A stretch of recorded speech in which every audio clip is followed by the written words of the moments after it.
आप याद रखिएगा सारे कि जब भी इमरान और कप्तान और कैदी नंबर 804 की आवाज बाहर निकलेगी, मैदान खिलाड़ियों से भर जाएगा। और 8 तारीख को इंशाअल्लाह अजीज जो जीतेगा वो सिर्फ इमरान खान की पार्टी है, इसलिए कि हमारे जितने तो उम्मीदवार ही किसी ने नहीं खड़े किए हुए। एक जुल्म और हो रहा है जिसकी तरफ मैं आपकी तवज्जो चाहता हूँ, वो ये है कि तकरीबन कई 100% इजाफा करने के बाद गैस की कीमतों में 41% इजाफा करने की समरी फिर भेजी है। आपको क्या इख्तियार है, मैं आपसे पूछता हूँ, ये जो बैठे हुए हैं आरजी हुक्मरान के, आप लोगों के गले काटें और लोगों के चूल्हों के ऊपर लात मारें आप और लोगों को खुदकुशियों पे मजबूर करें। मैं मुतालबा करता हूं कि जो रिकॉर्डिंग होती है अब सुप्रीम कोर्ट ऑफ पाकिस्तान में से भुट्टो केस और मिलिट्री ट्रायल कोर्ट्स केस और दूसरे केसेस जो है वो बराह रास्त जा रहे हैं, जो बड़ा अच्छा कदम है। मैं मुतालबा करता हूं इमरान खान का केस, उसकी पिछली रिकॉर्डिंग भी पब्लिक की जाए ताकि लोगों को पता चल सके कि क्या हो रहा है। मैं ये बात आपको हैरान कुन शायद लगे कि इमरान खान जब एविडेंस रिकॉर्ड हो रही होती है, शहादतें लिखी जा रही होती हैं, थोड़ी देर के लिए उनको लाया जाता है, फिर सेल में बंद कर दिया जाता है। बिस्मिल्लाहिर्रहमानिर्रहीम।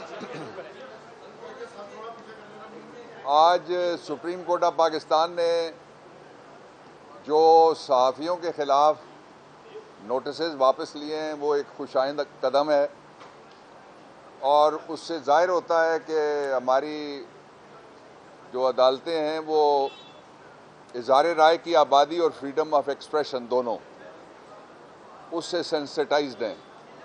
मैं इस मौके पे ये कहना चाहता हूँ कि 3 दिन पहले जो पीटीए है उसने पाकिस्तान तहरीक-ए-इंसाफ की जो वेबसाइट्स हैं उनको ब्लॉक कर दिया है, उनका भी नोटिस लिया जाए। और मैं पीटीए से कहना चाहता हूँ कि वेबसाइट्स ब्लॉक होने से आपने देख लिया है, कल जब कैदी नंबर 804 ने जेल से पैगाम भेजा, पूरा पाकिस्तान गांव देहात शहर बिला इस्तिस्ना बाहर निकला है, इसलिए इससे कोई फ़र्क नहीं पड़ना।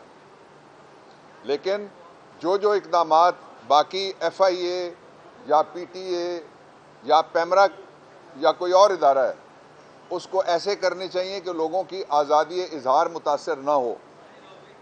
और जो सहाफ़ी हैं वो आज़ादी इज़हार का एक बड़ा ज़रिया है, इसलिए मुझे खुशी हुई है इस फैसले पर ज़ाती तौर पर।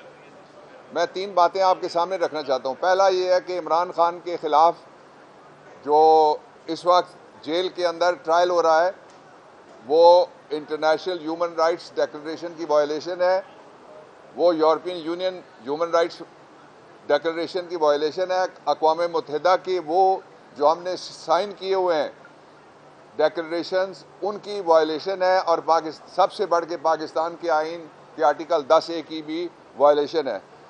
मैं मुतालबा करता हूं कि जो रिकॉर्डिंग होती है अब सुप्रीम कोर्ट ऑफ पाकिस्तान में से भुट्टो केस और मिलिट्री ट्रायल कोर्ट्स केस और दूसरे केसेस जो है वो बराह रास्त जा रहे हैं, जो बड़ा अच्छा कदम है। मैं मुतालबा करता हूं इमरान खान का केस, उसकी पिछली रिकॉर्डिंग भी पब्लिक की जाए ताकि लोगों को पता चल सके कि क्या हो रहा है। मैं ये बात आपको हैरान कुन शायद लगे कि इमरान खान जब एविडेंस रिकॉर्ड हो रही होती है, शहादतें लिखी जा रही होती हैं, थोड़ी देर के लिए उनको लाया जाता है, फिर सेल में बंद कर दिया जाता है और उनकी गैर मौजूदगी में सारी कार्रवाई हो रही है। पाकिस्तान के कानून के अंदर किसी को वकील के हक से महरूम नहीं किया जा सकता। चॉइस का वकील हर मुल्ज़िम का हक है, आइन के आर्टिकल 10 को आप उठा के पढ़ लीजिए, और ये फंडामेंटल राइट है, वो वायलेट हुआ है। और इस वक्त वहाँ पे कोई ट्रायल नहीं हो रहा, मर्डर ऑफ अ ट्रायल हो रहा है, खून किया जा रहा है इंसाफ का। दूसरी बात यह है, जिस शख्स के लिए ये सारा कुछ ड्रामा स्टेज किया गया था, जब वो इस्लामाबाद एयरपोर्ट पे उतरा नवाज शरीफ तो उसको सफ़ेद झंडी दिखाई गई थी, अब उसको लाल झंडी मिल गई है। वो कोई वज़ीर आज़म वगैरह नहीं बन रहा, ना वो मुल्क संभाल सकता है, वो अपने कारोबार के अलावा कुछ भी नहीं संभाल सकता, वो अपने ख़ानदान के अलावा किसी को भी नहीं संभाल सकता, वो और अपने मफादात के अलावा वो किसी के साथ भी मुखलिस नहीं है। और कोई बंद कमरे में या बंद दीवारों के ऊपर या बंद पर्दे के पीछे कोई फैसला काबिल कबूल नहीं होगा पाकिस्तान के लोगों के लिए। पाकिस्तान के लोगों को मौका दिया जाए, 5 साल में एक दफ़ा मौका मिलता है, और कोई सरकारी मुलाजम ब्यूरोक्रेसी या जो 5 गवर्नमेंट स्टूजेस बैठी हुई हैं ये बैठ के ये कहें कि इसको वोट डालो, इसको ना वोट डालो, इस तरह से वोट डालो, इस तरह से इलेक्शन लड़ो। लोगों को आज़ादी देनी चाहिए, ये आज़ाद मुल्क है, इसका आइन आज़ाद किया जाना चाहिए, इसके मीडिया को आज़ाद करना चाहिए, इसके निज़ाम कानून और इंसाफ को आज़ादी से काम करने देना चाहिए। इसलिए जो इस वक्त जितनी भी कोशिश हो रही है वो एक कोशिश है कि 8 तारीख से पहले पहले इमरान खान के खिलाफ जिस तरह से पहले एक कैंगरू कोर्ट के मुतासिब जज से फैसला लिया गया था उसी का रीप्ले करने की कोशिश की जा रही है। बेसिकली ये जुल्फ़िकार अली भुट्टो के साथ जो हुआ था बतौर वज़ीर आज़म कि ऐसे जुर्म में सज़ा दी गई जिसकी कभी 76 साल में किसी दूसरे को सज़ा नहीं मिली, ना इंडिया में, ना पाकिस्तान में, ना बांग्लादेश में, जहाँ पे IPC, BPC और PPC पाकिस्तान में, पाकिस्तान पीनल कोड में 109 में कभी किसी को सज़ाए मौत नहीं हुई। तो इसलिए अभी तक भी निज़ाम इंसाफ के चेहरे पे वो दाग है, ये बड़ा दाग और नया दाग लगने वाला है। और उस वक्त इतना शऊर पब्लिक का नहीं था इस हवाले से कि ट्रायल क्या होता है। अब आप लोग जो हैं आपने सब दिखा दिया कि ट्रायल क्या होता है, इसलिए ये जो कैंगरू ट्रायल है इसको बंद किया जाए और बराह रास्त दिखाया जाए इमरान खान का ट्रायल, इसलिए कि जो छातें वहाँ लिखी जा रही हैं वो सारी रिपोर्ट हो रही हैं, सारा सोशल मीडिया भरा हुआ है कि फलाने गवाह ने ये कह दिया।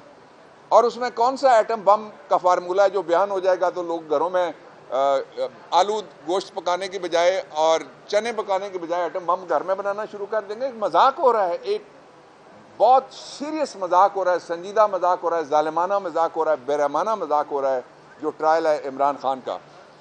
पाकिस्तान तहरीक इंसाफ साबित हो गया एक दफ़ा फिर कि सबसे बड़ी पार्टी है। कैदी नंबर 804 आप याद रखिएगा सारे कि जब भी इमरान और कप्तान और कैदी नंबर 804 की आवाज़ बाहर निकलेगी मैदान खिलाड़ियों से भर जाएगा। और 8 तारीख को इंशाअल्लाह अज़ीज़ जो जीतेगा वो सिर्फ इमरान खान की पार्टी है, इसलिए कि हमारे जितने तो उम्मीदवार ही किसी ने नहीं खड़े किए हुए। एक जुल्म और हो रहा है जिसकी तरफ मैं आपकी तवज्जो चाहता हूँ, वो ये है कि तकरीबन कई 100% इजाफा करने के बाद गैस की कीमतों में 41% इजाफा करने की समरी फिर भेजी है। आपको क्या इख्तियार है, मैं आपसे पूछता हूँ, ये जो बैठे हुए हैं आर्जी हुक्मरान के, आप लोगों के गले काटें और लोगों के चूल्हों के ऊपर लात मारें आप और लोगों को खुदकुशियों पे मजबूर करें, माँ और वालदैन को मजबूर करें कि वो बच्चों को मार के खुदकुशियाँ करें। गैस का बिल किस तरह से कोई 41% कबूल कर सकता है? इसलिए इसको रोकना चाहिए और रोकने का एक ही तरीका है, वो है आज़ादाना इंतखाबात के ज़रिए से नई क़यादत सामने आए। ये जो सड़ा गला वो सीधा निज़ाम है जिसके नीचे धांधली होती है हमेशा, ये निज़ाम चलाने की कोशिश की गई तो पाकिस्तान इसको अब बर्दाश्त नहीं कर सकता। डॉक्टर साहब, एक तासर दिया जा रहा है कि 5 तारीख तक साइफर केस का फैसला आने का इम्कान है, तो अगर फैसला आ जाता है उसमें सज़ा हो जाती है तो तहरीक इंसाफ का लाएअमल क्या होगा? मुझे ये बताएं, ये तासर कौन दे रहा है, नजूमी या कोई जज दे रहा है या कोई वकील दे रहा है या कोई सरकारी वकील दे रहा है, ये कोई स्टेट काउंसिल दे रहा है या कोई और दे रहा है? ये जो तासुर है यही तो जुल्म की सबसे बड़ी निशानी है कि पहले से लोग पेशन गोइयाँ करना शुरू हुए हैं कि ये फैसला आएगा। ऐसा नहीं होना चाहिए। हम पहले ही हमारी अदलिया बैनुल अक़वामी रेटिंग में कहाँ खड़ी है। अगर ऐसे फैसले, एक और फैसला कैंगरू कोर्ट का आ गया इमरान खान के खिलाफ, तो उससे बाकी जो रही खई थोड़ी सी किसी जगह के ऊपर अगर कोई लोगों को एतमाद है उसको सख्त ठेस पहुँचेगी।